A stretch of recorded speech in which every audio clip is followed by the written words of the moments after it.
ഇത്. പിന്നെ നമ്മുടെ നാച്ചുറൽ ടൈലിന്റെ പ്രത്യേകത എന്താണെന്ന് വെച്ച് കഴിഞ്ഞാൽ ഇത് വെള്ളം ഒബ്സർവ് ചെയ്യുന്ന ടൈലുകളാണ് ഈ നാച്ചുറൽ ടൈലുകൾ.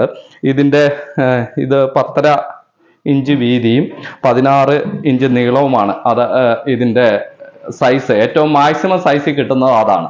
അപ്പോൾ 16 ഇഞ്ച് എന്ന് പറഞ്ഞാൽ 42 സെന്റിമീറ്റർ ലെങ്ത്തും 27 സെന്റിമീറ്റർ വിഡ്ത്തും അതാണ് മാക്സിമം സൈസിൽ കിട്ടുന്നത്. അത് നമ്മൾ സിംഗിൾ ഗ്രൂവിലേക്ക് വരുമ്പോൾ ലെങ്ത് കറക്റ്റ് ആയിരിക്കും.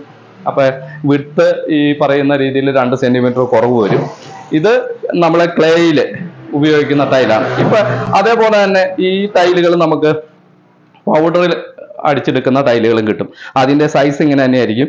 അപ്പൊ പൊതുവെ ഈ ഒരു പാറ്റേൺ നമ്മൾ പറയുന്നത് മാംഗ്ലൂർ പാറ്റേൺ എന്നാണ് പറയുന്നത്. അപ്പൊ മാംഗ്ലൂർ പാറ്റേൺ ഓടുകളാണ് നമ്മൾ പുരാതനമായ നമ്മുടെ ആദ്യ കാലഘട്ടം മുതലേ നമ്മൾ ഉപയോഗിക്കുന്ന ടൈലുകൾ മാംഗ്ലൂർ പാറ്റേൺ ടൈലുകൾ തന്നെയാണ്.